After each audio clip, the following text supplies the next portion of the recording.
बोलो जयकारा बोल मेरे श्री गुरु महाराज की जय। सभी गुरुमुख प्रेमियों से सप्रेम जय सच्चिदानंद। महापुरुषों के वचन हैं, इंद्री स्वार्थ सब किया, मन मांगे सो दीन, जा कारण जग सिरजया, सो दादू कछु न कीन। हम दुनिया में आकर इंद्रियों की उदर पूर्ति में तो सदा से लगे रहे,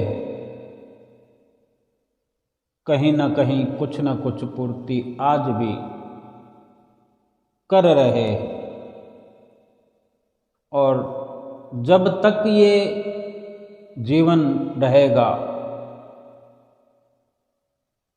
कुछ न कुछ इस प्रकार से हम इंद्रियों की ही पूर्ति में लगे रहेंगे बेशक।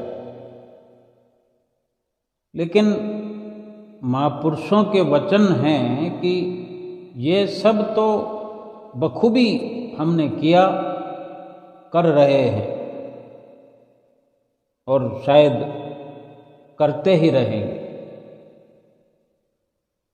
अगर हमें कोई वस्तु अच्छी लगती है, मन मांग करता है, तो उसकी पूर्ति के लिए यत्न शुरू कर देते हैं कि वो कितनी मेहनत से मिलने वाली है, कितना प्रयास करना पड़ेगा, कितनी दौड़ धूप करनी पड़ेगी, या तन या मन या धन किसी भी स्तर पर किसी प्रकार की कुर्बानी से वो वस्तु मिलेगी, वो वस्तु प्राप्त होगी। चाहे वो शरीर को आराम पाने के लिए है, शरीर को आराम पाने के लिए बहुत सी हमने अपनी ज़रूरतें बनाई हैं,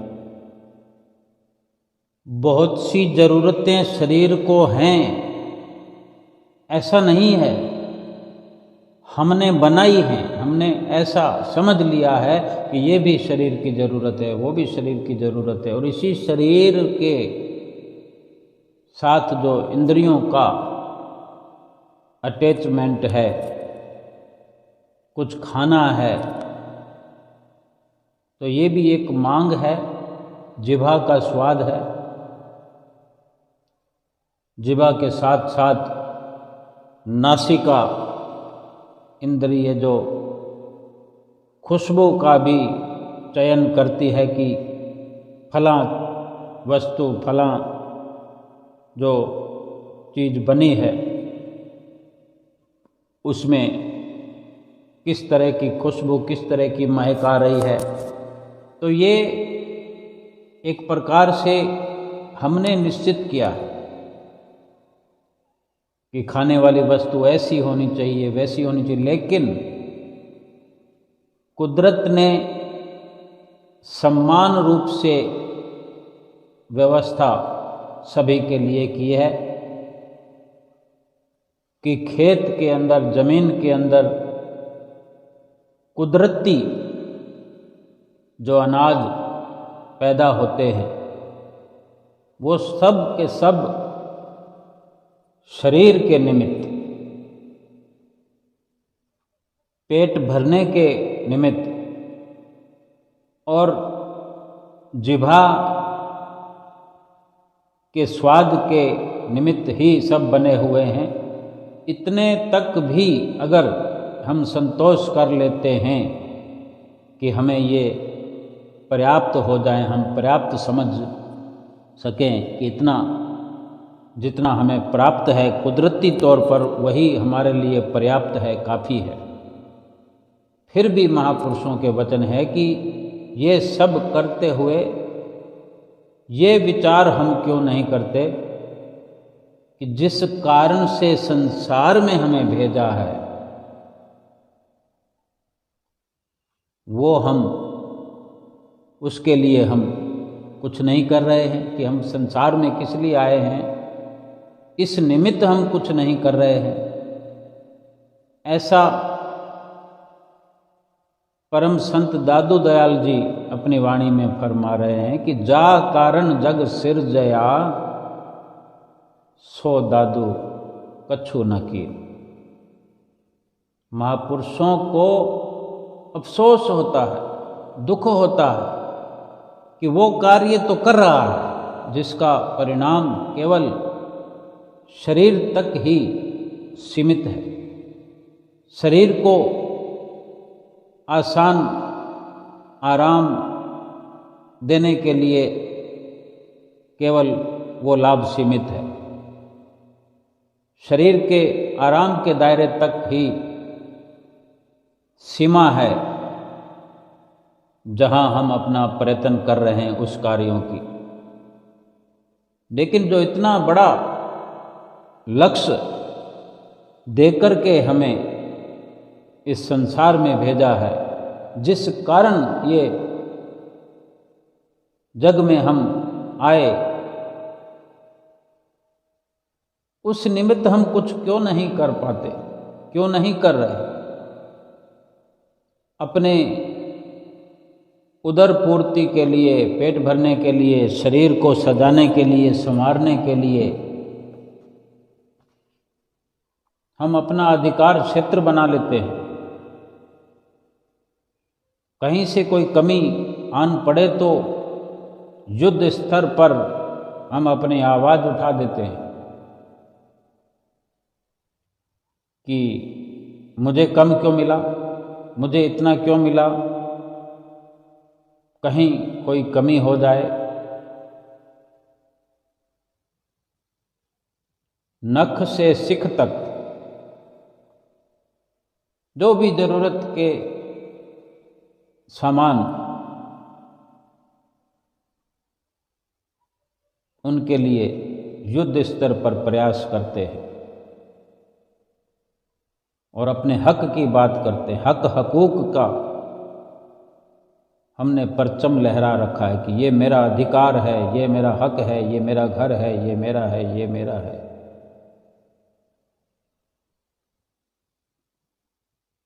लेकिन एक हक जो हम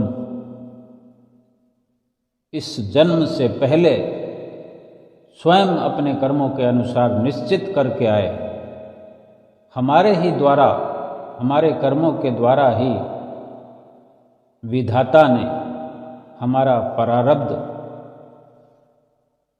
निश्चित करके हमें संसार में भेजा और वही हम प्राप्त कर पाएंगे।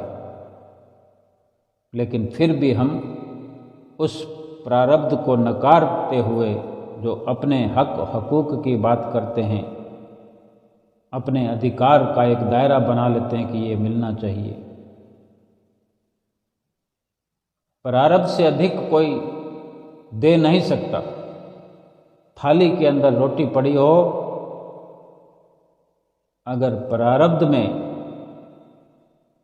नहीं है, प्रारब्ध इतना ही है कि थाली के सामने हम बैठे हुए हैं, लेकिन वो सब पेट में जाना नहीं है प्रारब्ध में। इतना ही प्रारब्ध था कि हाथों में आना तो है, लेकिन उसको खा पाना प्रारब्ध में नहीं है, तो वो छोड़ना पड़ेगा। फिर किस हक की बात हम करते हैं या करनी चाहिए? भरोसा इतना करते हैं अपने अधिकार की बात करते हुए, अपने हक की बात करते हुए। महापुरुष फरमाते हैं कि भरोसा तो एक श्वास का नहीं। संत सुथरे शाह हुए हैं, सुथरे शाह, जिनकी वाणी में वर्णन आया है, अख फड़कदी ना रवे, मुख विच रवे ग्रहा, लख लानत है सुथरया, जे पलदा करें विसा। वो अपने आपको संबोधित करते हुए इतने सुंदर वचनों से फरमाते हैं।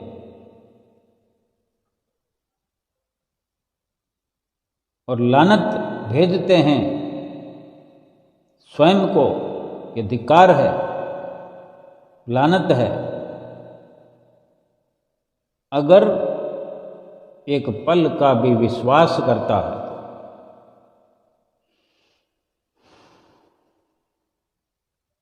यही सच्चाई है।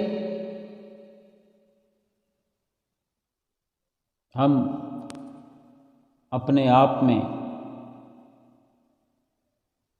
एक जो अधिकारों का पिटारा लेकर हर वक्त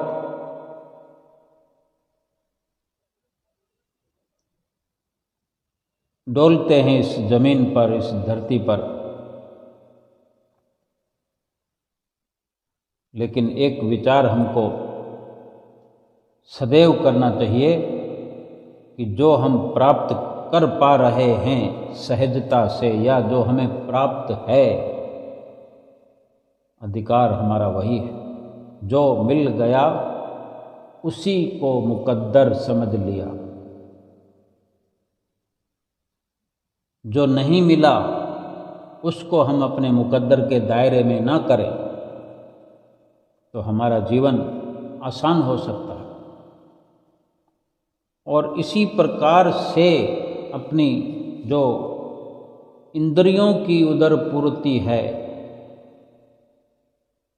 उसमें थोड़ी थोड़ी कटौती करते हुए, कुदरत की ओर से तो अनाज सब प्रकार के जो व्यवस्थित ढंग से उपज होती है वो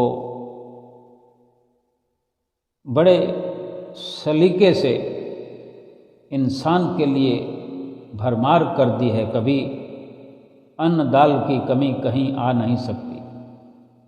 लेकिन आज तो वक़्त हमने ऐसा बना दिया है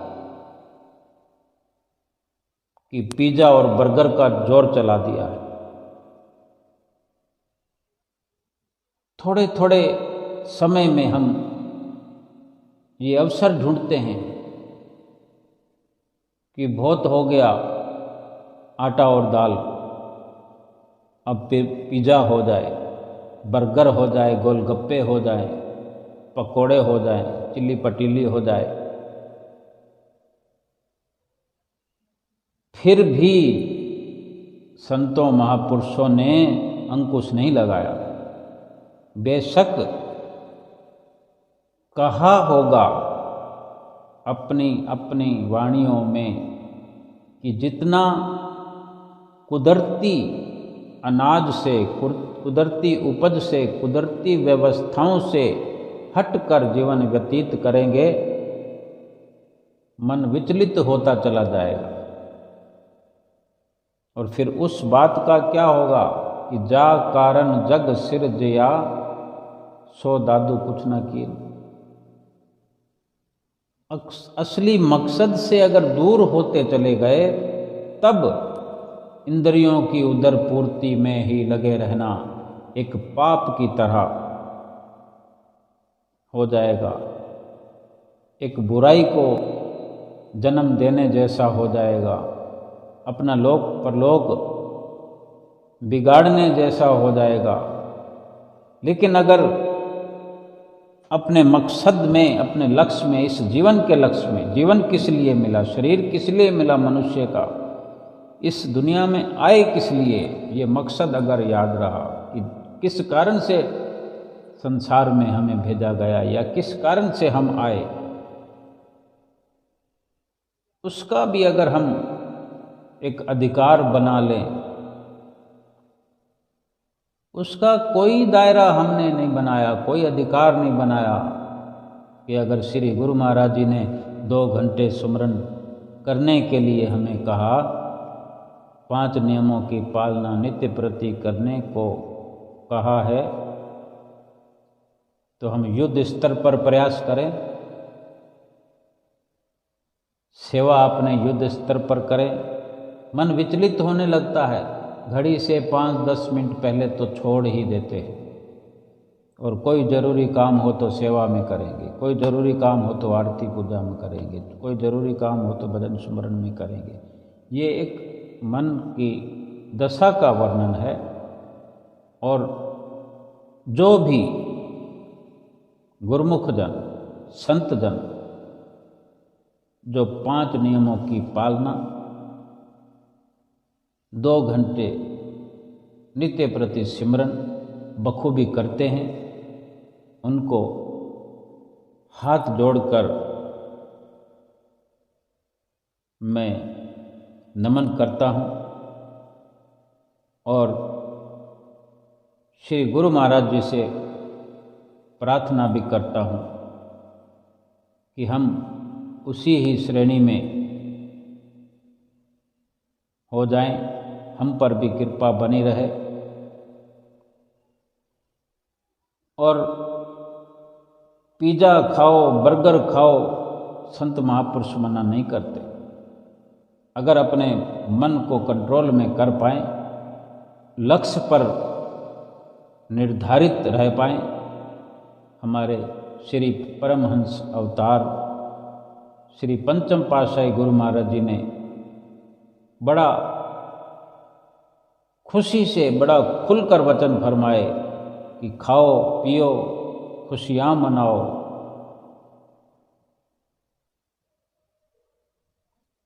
बात न भूलो एक, श्री आरती पूजा सेवा सत्संग सुमरन दर्शन ध्यान, चाहे बाधा पड़े अनेक। खुली छूट दिए, क्योंकि हमें किसी बंधन में नहीं डाला। हमें हमारे श्री परमहंस अवतार श्री पंचम पातशाही गुरु महाराज जी ने प्रसन्न चित्त होकर अपने सुंदर सुंदर वचनों में फरमा दिया कि खाओ पियो खुशियाँ मनाओ। लेकिन ये छूट इसलिए दी कि हम अपने लक्ष्य पर सर्वप्रथम ध्यान रखें, अपने लक्ष्य को न भूलें। जो आप जी ने वचन फरमाए कि बात न भूलें एक, श्री आरती पूजा सेवा सत्संग सुमरन दर्शन ध्यान, चाहे बाधा पड़े अनेक। और हम अगर अपने लक्ष्य को भूल रहे हैं, अपने निजी कार्य को भूल रहे हैं और शरीर की ज़रूरतें पूरी कर रहे हैं, इस तन की सुंदरता, तन की आरामदायी के लिए प्रयत्नशील हैं, क्या ये तन हमारा साथ निभाएगा? कि किसी प्रकार से ये तन हमारा बन सकेगा?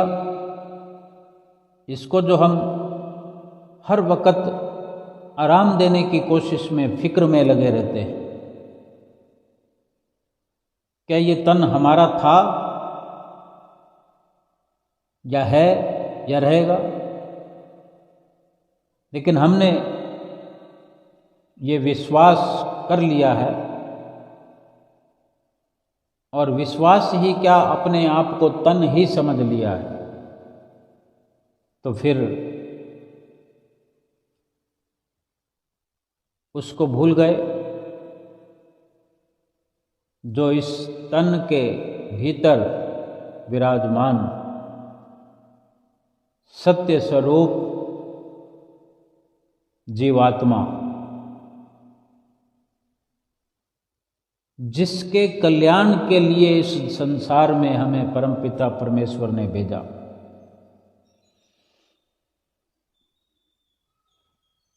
उस कार्य को हमने भुला दिया। और जो व्यवस्थाएं, जो अवस्थाएं, जो प्रयास, जो पुरुषार्थ सब कुछ यहीं रह जाएगा, केवल उसी में रत रात और दिन हम लगे पड़े हैं। महापुरुषों को अफसोस होता है, दुख होता है हमारी अवस्था पर, हमारी ऐसी दशा पर, ऐसी गफलत भरी जिंदगी से जिस कारण की हम गफलत में रहकर अपना लोक और परलोक बिगाड़ रहे हैं। संपूर्ण तौर पर हम लोक परलोक बिगाड़ न लें, इसलिए अथक प्रयास करते हुए महापुरुष हमें बार बार आगाह करते हैं। केवल शरीर के अधिकारों की बात हम समझते हैं और जीवात्मा को बार बार भुलाते हैं। परमात्मा को याद रखने के बजाय, जीवात्मा को परमात्मा से मिलाने की बजाय शरीर को बीच में खड़ा कर दिया है हमने। सुख सुविधाओं के साथ अपनी उलझनें बढ़ा दी है। बिल्कुल निमग्न होकर हम बेशक संसार की सुविधाओं का उपयोग करें, बल्कि उपयोग ही नहीं सदुपयोग करें। और सदुपयोग यही हो सकता है केवल कि जितनी भी सामग्री है, संसार के सामान है, वो केवल और केवल शरीर के निमित्त ही उपयोगी हो सकते हैं। और जितना ये शरीर हमारा साथ दे सकता है, केवल उतने समय तक ही वो सामान हम उपयोग में ला सकते हैं। और ये भी निश्चित है कि ये शरीर अपना नहीं है, शरीर हमारा सगा नहीं है, मित्र नहीं है, शरीर साथ देने वाला नहीं है, हम भी इसका साथ नहीं दे सकते। महापुरुष फरमाते हैं, माया सगी ना तन सगा, सगा ना ये संसार, सगा तो है इस जीव का, सतगुरु सिरजनहार। जिस शरीर पर इतनी कुर्बानियां हम करते हैं, बड़े बड़े दुख झेल जाते हैं, बड़ी बड़ी लड़ाइयाँ लड़ जाते हैं, अपने बिगाने की सुध भुला दिए हमने, अपना कौन है बिगाना कौन है, ये सुध भूलकर हम शरीर पर कुर्बान हुए जा रहे हैं। तो क्या ये शरीर हम पर कुर्बान होगा? अगर हम स्वार्थ के नज़रिए से ही सही इस दुनिया में जीते हैं, तो जिस प्रकार शरीर की हम रात और दिन देख रेख करते हैं, तो शरीर क्या हमारी देख रेख कर पाएगा? जब जीवात्मा अपने लक्ष्य से गाफिल पूर्ण तौर पर हो जाएगी, तो क्या ये शरीर होगा हमारे पास मदद करने के लिए?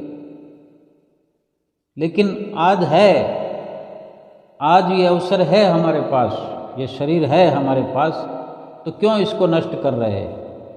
क्यों नहीं अपने लक्ष्य की ओर बढ़ते हुए, इस शरीर को इस्तेमाल करते हुए, इस शरीर का उपयोग करते हुए, बल्कि सदुपयोग करते हुए जीवात्मा के कल्याण के खातिर फिक्रमंद हो जाएं, जीवात्मा की फिक्र करें, परमात्मा के नाम की फिक्र करें, परमात्मा की फिक्र करें।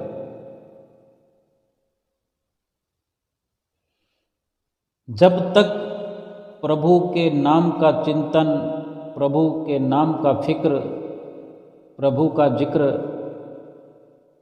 हम नहीं करेंगे तब तक संसार की फिक्रें लगी रहेगी, संसार की चिंताएं लगे रहेंगी। फरमान भी है कि जब तक फिक्र नहीं था तेरा तो फिक्रें लगी हुई थी,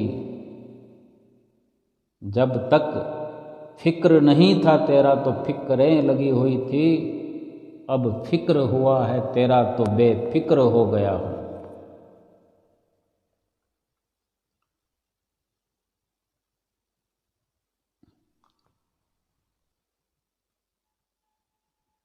वास्तव में जीवन चाहे थोड़ा है या ज़्यादा है, हमने ये माप तोल नहीं करना। हमने केवल और केवल अपने लक्ष्य को देखना और फिर जो कि हम भाग्यशाली हैं, सौभाग्यशाली हैं, श्री परमहंस अवतार दयाल महाराज जी की श्री चरण रज में, चरण कमलों में हमें ठिकाना मिला है, श्री दरबार में हमें ठिकाना मिला है, श्री दरबार में बैठक मिली है और हमें पल पल अपने लक्ष्य के बारे में चिताते हैं, समझाते हैं। कब समझेंगे हम?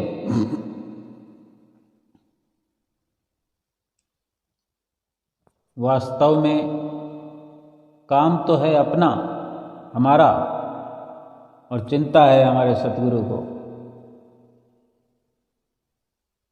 दुख तो है हमें और हमारे लिए दुख उठा रहे हैं हमारे श्री परमहंस अवतार।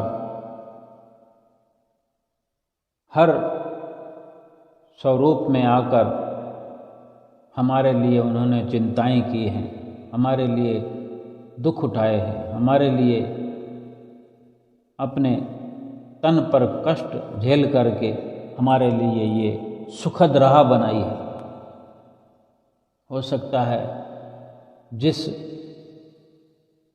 भाव से श्री परमहंसों ने इस धराधाम को, इस आनंदपुर दरबार की इस धरती को अपने लहू से सींच दिया है, उस भाव से तो हम शायद रह भी ना पाए हों कभी। कभी इन भावों से हमने सोचा भी ना हो कि क्या वास्तव में इतना कष्ट उठाया हमारे श्री परमहंसों ने, लेकिन उठाया तो है। क्यों कि जो ग्रंथ में लिखा गया केवल उसी के आधार पर तो हम अपने भावों को नहीं संजो सकते, उससे बढ़कर जो हमने स्वयं अपनी आँखों से देखा, श्री पंचम पातशाही गुरु महाराज जी को तो हम सबने अपने अंग संग पाया है प्रत्यक्ष रूप में। बेशक सभी रूपों का अक्स उनमें हमने देखा और आज हुजूर छठी पातशाही गुरु महाराज जी के स्वरूप में सभी कुछ हमें दर्शन दीदार प्राप्त हो रहा है। तो क्या ये समझने के लिए कोई विशेष व्यवस्था की ज़रूरत है कि वो कितना पुरुषार्थ हमारे लिए कर रहे हैं, जबकि आज इतनी सुविधाओं से भरपूर श्री आनंदपुर धाम इस दुनिया में नहीं बल्कि त्रिलोकी में एक ऊंची चोटी पर आकाश की बुलंदियों को छूता हुआ इस आनंदपुर दरबार का एक विशेष नज़ारा है।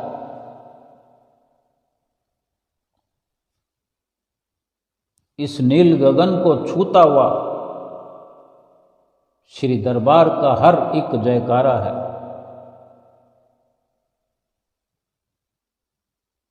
तो हमें ये भी विश्वास करना पड़ेगा कि आज सुविधाओं से लैस चप्पे चप्पे पर वाटर कूलर, फिल्टर वाटर, नहाने के लिए तो क्या, पीने के लिए इतना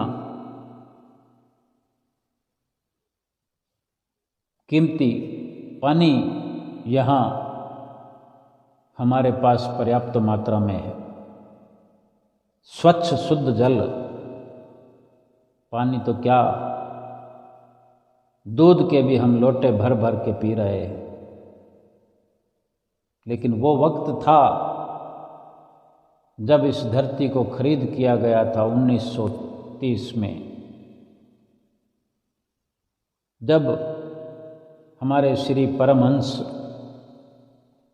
अवतार इस धरती को, जो कि बंजर थी, बंजर भी ऐसी थी कि उपजाऊ होने का कोई चिन्ह भी नज़र नहीं आता था, जब कोई सुविधा नहीं थी, दूध तो क्या पानी भी देखने को यहाँ मिलता नहीं था, कैसे आबाद किया होगा, ये सोचकर हमारे रोंगटे खड़े हो जाते हैं।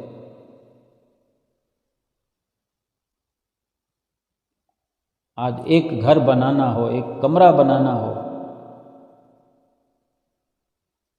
100 बार सोचना पड़ता है। और ये इतना बड़ा घर बना दिया और इतना बड़ा परिवार बना दिया, गुरमुख परिवार, संतों महात्माओं से भरपूर ये दरबार बना दिया। क्या कुछ नहीं सहन किया होगा महापुरुषों ने? अगर हम इस बारीकी को ध्यान से देखें, ध्यान से सोचें, विचार करें, विचरण करें, एक एक रोम हमारा खुल जाएगा और खिल जाएगा। हमारे रोम रोम में श्री परमहंसों का अस्तित्व नजर आएगा। जिस प्रकार श्री आनंदपुर धाम की धरा को हमारे श्री परमहंसों ने अपने अंतिम आखिरी लहू के कतरे से सींचा है, हमारी रगों में भी, हमारे रोम रोम में भी उन्हीं श्री परमहंसों की ये शक्ति, ये ताकत, हमारी रगों में हमारे श्री परमहंसों का लहू दौड़ता है। जब हम उन्हीं की अंश हैं, ये जीवात्मा परमात्मा की अंश है, ये शरीर भी उन्हीं की देन है। इस शरीर की त्वचा में परमहंसों का ही कतरा कतरा लहू दौड़ता है। हमें हर प्रकार से अपने विचारों को सुंदर बनाते हुए, अपनी सोच को सुंदर बनाते हुए अपने लक्ष्य की ओर बढ़ना चाहिए।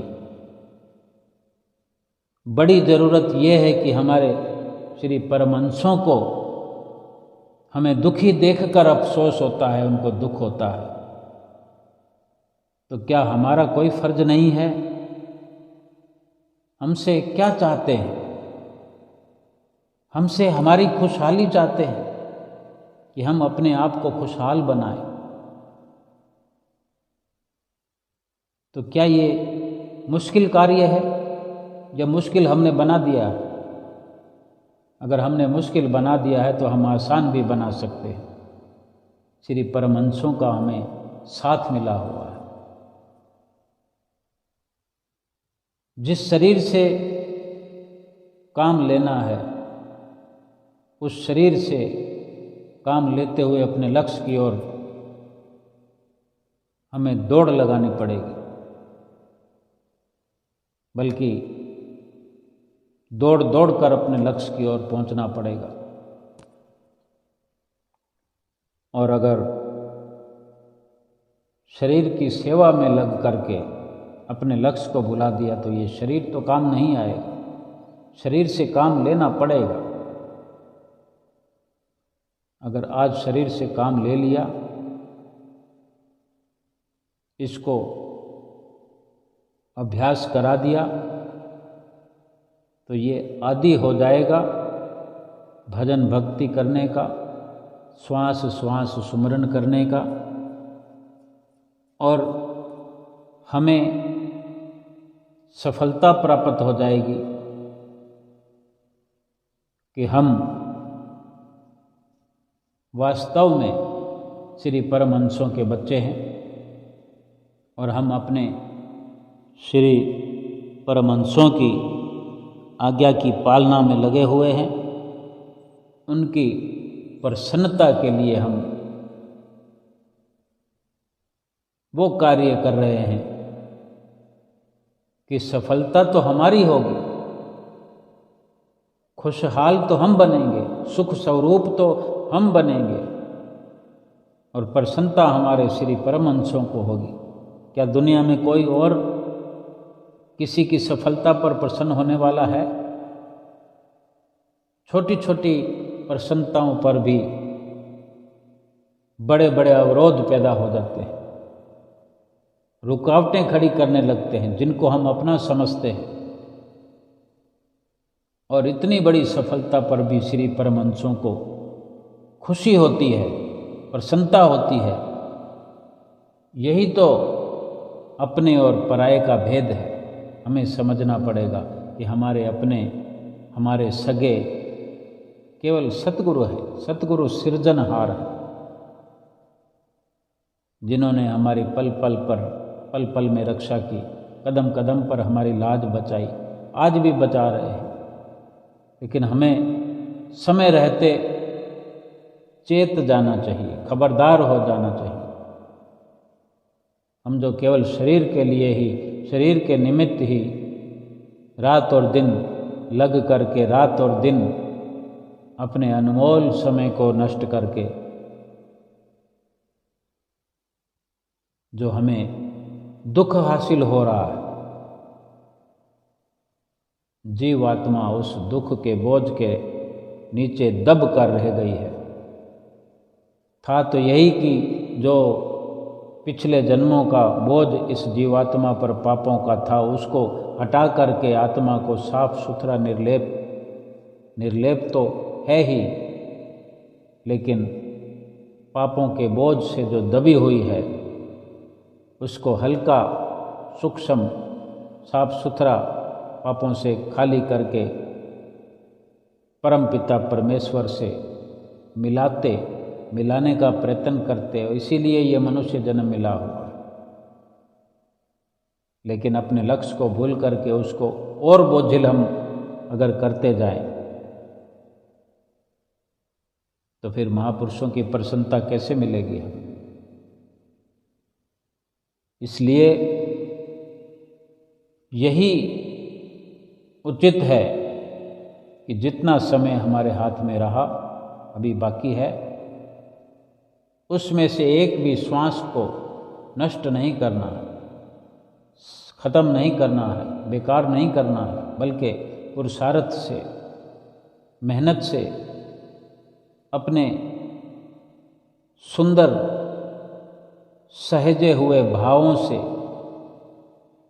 अपनी सुंदर सोच से, अपने सतगुरु प्रीतम प्यारे की आज्ञा को बड़े प्रेम से निभाना है।